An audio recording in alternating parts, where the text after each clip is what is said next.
Hey everyone, I'm Mark, and today I'm bringing you a special impressions video on the closed beta for the upcoming Action RPG Dauntless. Dauntless is basically a Western take on the Hunter subgenre popularized by games like Monster Hunter. It has a charming and fresh art style and a few new ideas to bring to the table. As this is the beta, some features aren't available yet and there are a few bugs or hiccups. It's also primarily focused on the gameplay side of things, and any story is just there to set up the action. Much like its inspiration, Dauntless is a mission-based action game where you take on quests in a hub world and then fight in semi-open environments. These environments are floating landmasses that have their own little ecosystems. You can spend time gathering materials if you like, but the real reason you're there is for the Behemoths. The beta has a decent lineup of beasts, ranging from simpler dinosaur-like monsters to dangerous owl-bear hybrids. Each has a unique behaviour, and it's up to the player to learn their moves and patterns and find an opening with whatever weapon they choose to wield. At times it's very thrilling and engaging, however some of the monsters feel a little slow or their strikes lack a real sense of impact. This could be due to some of the audio feeling out of place, but I just didn't feel a sense of heart-pounding tension like I do when I face off against a new beast in Monster Hunter.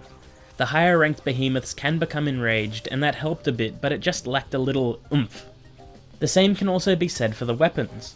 While the majority of them function well enough and have a decent combo list, I found all of them lacked a sense of impact when striking a behemoth. I didn't feel like I was cutting into anything or smashing something with a hammer, it felt like I was just tickling the beast. Again, this is something that can be remedied with visual and audio tweaks, as the actual performance of weapons is fine. Each weapon type has an associated move list and power move. These are mostly simple one-button combos, but they can be mixed up a bit. The power attacks are interesting as they can't be used all the time and must be built up over the course of a fight.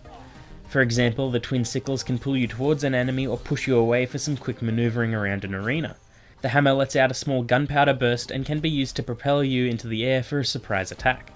The hammer felt pretty slow and useless compared to the other weapons, and the sickles seemed overpowered due to their variety of strikes and speed. The rewards for beating a behemoth are also a bit underwhelming, as it comes down to a random loot box system of materials. While randomization of rewards is fine, I like the idea in other hunter games where breaking a piece of a monster would raise the chances of certain loot dropping, or allowing you to collect the part right then and there. The difficulty of some behemoths is also strange. Where in other hunter games the bosses will scale their damage, AI and health based on how many hunters it's fighting, in the beta all monsters have a standard difficulty, making solo play a tedious grindfest if they can't find people to play with. This is especially hard as many of the players right now were alpha founders and are too busy fighting the higher level beasts to lend a hand for some of the weaker ones. It's recommended to party up with people you know at the same level so you can all proceed together. The game's visuals are nice and stylized, reminiscent of action figures clashing together.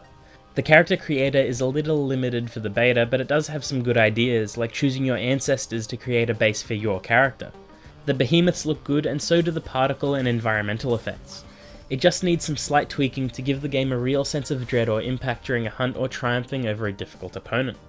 There are a few other bugs, like the game not registering controllers properly or button prompt swapping between controllers and keyboard at random intervals. Some of the animations and hitboxes don't quite match up either. From my time with the game, I think it's worth keeping an eye on, especially since it will be a free-to-play game at launch. There's real potential here, and I hope it can deliver after further tweaking. Thanks for watching, and be sure to stick around for more great gaming content. You can also find me over at Arisen Culture or right here at GameCast. Until next time, bye!